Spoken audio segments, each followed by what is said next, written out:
अपनी जो अंतिम क्लास हुई थी, उस अंतिम क्लास में हमने प्रोटोकोडेट्स के बारे में पढ़ा था। कोडेट के क्लासिफिकेशन को आगे बढ़ाते हुए हम पिसीज के बारे में बात करते हैं।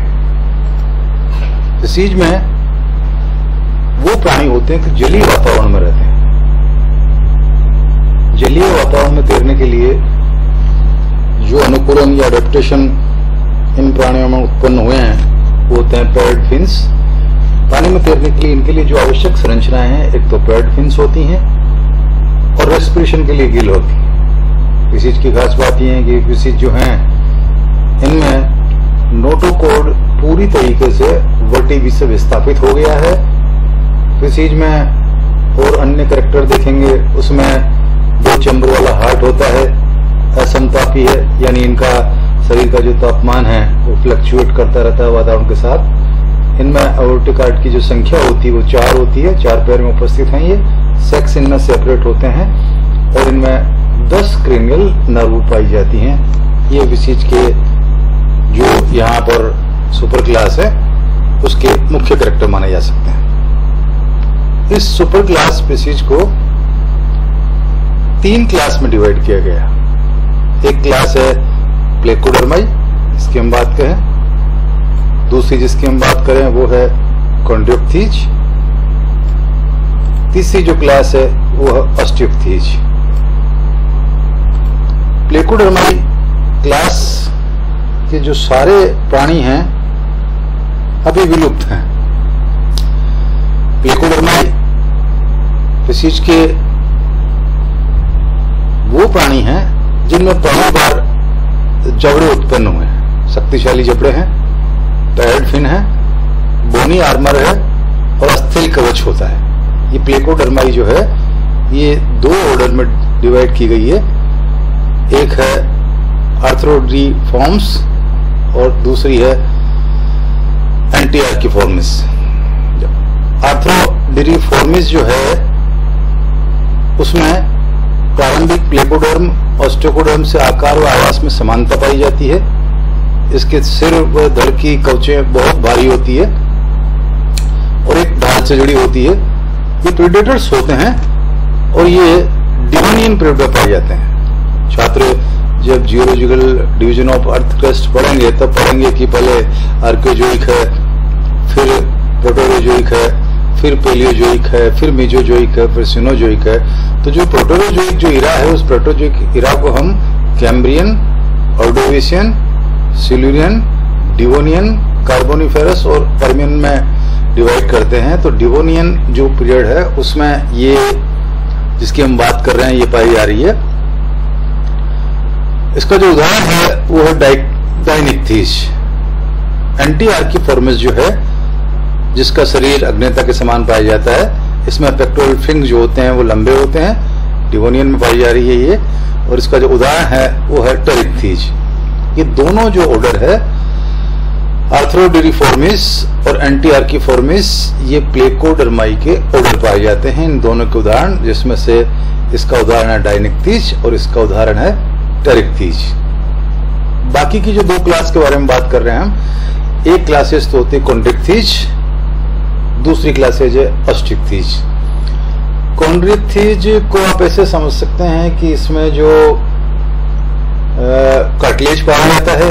ऑस्टियोक्थीज जो है इसको आप ऐसे समझ सकते हैं कि इसमें जो कंकाल होता है वो बोन का बना होता है, कॉन्ड्रिक्थीज में कार्टिलेज का बना होता है। बाकी कैरेक्टर देखें कॉन्ड्रिक्थीज की तो इसमें अधिकतर जो है समुद्रवासी परभक्षी है, 10 क्रेनियल नर्व हैं, मुख वेंट्रल साइड में पाए जाते हैं, जबड़े मौजूद हैं, दांत रूपांतरित हैं। सिर्फ इसमें प्लेकोइड स्केल पाए जाते हैं। इनकी खास बात एक ये भी होगी कि इसमें सिर्फ प्लेकोइड स्केल्स पाए जाते हैं। आमाशय जो होता है इनका जे आकार का होता है और इनकी जो इंटेस्टाइन होती है उसमें स्पाइरल वाल होता है। अंतकंकाल इनका कार्टिलेज का बना होता है। श्वसन 5-6 जोड़ी गिल्स के द्वारा होता है। गिल्स पृथक होती है, वह अनावृत होती है। ऑपरक्यूलम, एयर ब्लैडर, लंग्स तीनों यहाँ एब्सेंट पाए जाते हैं। पंखों में फिनरेज होती है, प्रेजेंट होती है। नर में पेल्विक फिन होते हैं क्लेस्पर सहित। डबल चैम्बर वाला हार्ट होता है। बोथ रीनल और हिपेटिक पोर्टल सिस्टम प्रेजेंट होते हैं यहाँ पर। और यहाँ की जो किडनी होती है ये ओपिस्टोनेफ्रिक किडनी होती है। ये जो सारे कैरेक्टर हैं हम जो पढ़ रहे हैं ये सारे कैरेक्टर कॉन्ड्रोक्टीज फिश के पाए जाते हैं। ऐसी फिश जिनमें अंतःकंकाल कार्टिलेज का पाया जाता है उन्हें हम कॉन्ड्रोक्टीज कह रहे हैं। दूसरी बात ये कि इनमें सेक्स सेपरेट होता है, ये भी इनका कैरेक्टर हो गया। इन कॉन्ड्रोक्टीज जो फिशेज हैं जिनके हमने ये कैरेक्टर बताए, इन कॉन्ड्रोक्टीज फिशेज को हम दो सब क्लास में डिवाइड करते हैं। एक तो है इलेस्मोब्रैंकियाई, एक होलोसिफेलाई। इलेस्मोब्रैंकियाई को हम सिलाची भी कर सकते हैं, होलोसिफेलाई को हम होलोसिफेलाई का उदाहरण जो है उसकी बात करते हैं हम आगे। इलेस्मोब्रैंकियाई सिलाची जो है उसके कैरेक्टर देखेंगे अपन तो शरीर के प्रत्येक पार्श्व में लेटरल साइड में अनेक गिल छिद्र पाए जाते हैं जो कि पृथक त्वचीय फ्लैपों से सुरक्षित होते हैं। प्रत्येक नेत्र के पीछे एक स्पाइरकल पाया जाता है और इनमें क्लोएका प्रेजेंट होता है। ये जो कैरेक्टर हैं ये इलेस्मोब्रैंकियाई फिशेज के कैरेक्टर हैं। होलोसिफेलाई फिश के जो कैरेक्टर हैं उसमें प्रत्येक पार्श्व में फ्लेशी ओपर्कुलम से ढका एक क्लोम रंध्र होता है। ओपर्कुलम से ढका हुआ है एक ही क्लोम रंध्र पाया जाता है गिल से जिसकी हम बात कर रहे हैं। स्पाइरेकल क्लोएका स्केल्स एब्सेंट होते हैं और नासा छिद्र केवल एक जबड़े टूथ प्लेट सहित होते हैं और इनका जो लेटरल लाइन सिस्टम होता है वो खुली दरारों युक्त होता है। ये जो कैरेक्टर हैं ये होलोसिफेलाई के, इलेस्मोब्रैंकियाई के कैरेक्टर ये हैं, होलोसिफेलाई के कैरेक्टर ये हैं। ये जो इलेस्मोब्रैंकियाई है इनको हम दो ऑर्डर में डिवाइड करते हैं। एक तो है स्कुलिफॉर्मिस, दूसरा है राजीफॉर्मिस। जो स्कुलिफॉर्मिस है इसे हम प्लूरोट्रिमेटा भी कहते हैं। राजीफॉर्मिस जो है इसको हम हाइपोट्रिमेटा भी कहते हैं। ये स्कुलिफॉर्मिस जिसे हम प्लूरोट्रिमेटा कहते हैं इसके कैरेक्टर क्या है?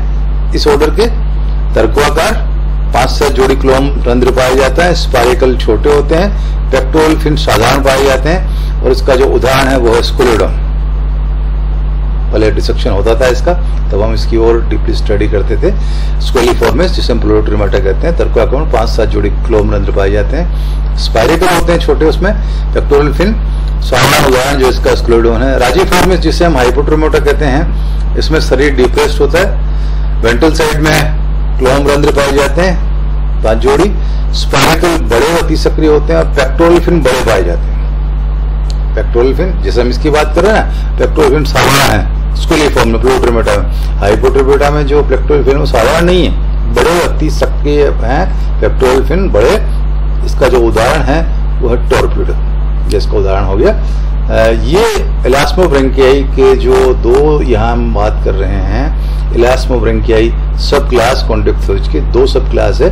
उसमें एक है इलास्मोब्रैंकियाई सिलाची, उसमें एक स्कुलिफॉर्मिस जो है, इस स्कुलिफॉर्मिस का उदाहरण है स्कुलिडोन और राजीफॉर्मिस का जो उदाहरण है वो है टॉर्पिडो। दूसरी क्लास की बात करें जिसका उदाहरण हम ये बात कर रहे हैं काइमेरा है, होलोसिफेलाई। होलोसिफेलाई की आप कैरेक्टर देखेंगे, उन एनिमल्स के, उन फिश के कैरेक्टर देखेंगे तो प्रत्येक पार्ट्स में फ्लेसी ओपर्कुलम से ढका एक क्लोम रंध्र होता है, जैसे मैंने आपको बताया, स्पाइरेकल क्लोएका स्केल प्रेजेंट होते हैं, नासा छिद्र केवल एक जबड़े टूथ प्लेट सहित होते हैं और लेटरल लाइन सिस्टम खुली दरारों युक्त होते हैं। इसका जो उदाहरण है वो उदाहरण है काइमेरा। ये जो फिशेज हैं, ये जो फिश जिसकी हम बात कर रहे हैं इलास्मोब्रैंकियाई और होलोसिफेलाई। इलास्मोब्रैंकियाई में स्कुलिफॉर्म का उदाहरण है स्कुलिडोन और इलास्मोब्रैंकियाई में स्कुलिफॉर्म्स का उदाहरण जो उदाहरण है वो है स्कुलिडोन और राजीफॉर्मिस का जो उदाहरण है वो है टॉर्पिडो। होलोसिफेलाई इसका उदाहरण है काइमेरा। ये जो सारे एनिमल हैं एक कॉन्ड्रोक्टीज के एनिमल हैं जिसमें कार्टिलेज जो होता है वो अंतःकंकाल जो होता है वो कार्टिलेज का बना होता है। ये कॉन्ड्रोक्टीज वाली फिश है। आगे आने वाली जो फिश है उसे हम कहते हैं ऑस्टियोक्टीज। ऑस्टियोक्टीज का जो अंतःकंकाल होता है वो बोनी होता है, जिसे ये तो यहाँ जो कार्टिलेज है उसका अंतःकंकाल होता है, यहाँ जो अंतःकंकाल होता है वो बोनी होता है। तो ऑस्टियोक्टीज को ये जो है ऑस्टियोक्टीज की जो क्लासिफिकेशन है, इनको कितनी सब क्लासेज में डिवाइड करते हैं, कितने ऑर्डर में डिवाइड करते हैं और कितने सुपर ऑर्डर में डिवाइड करते हैं, वो हम इस क्लासेज में नहीं अगली क्लासेज में पढ़ेंगे। इस क्लासेज में आज जो हमने पढ़ा है उसमें विशेष में हमने ये देखा है कि प्लेकोडर्माई, कॉन्ड्रोक्टीज 2 के बारे में पढ़ा है। प्लेकोडर्माई में वो मछलियां हैं जो कि विलुप्त हो गई है, कॉन्ड्रोक्टीज में वो मछलियां हैं जो अभी है लेकिन इनमें अंतःकंकाल जो बना हुआ है वो अंतःकंकाल कार्टिलेज का बना हुआ है। ऑस्टियोइक्टिस के बारे में हम आगे आने वाली क्लास में पढ़ेंगे।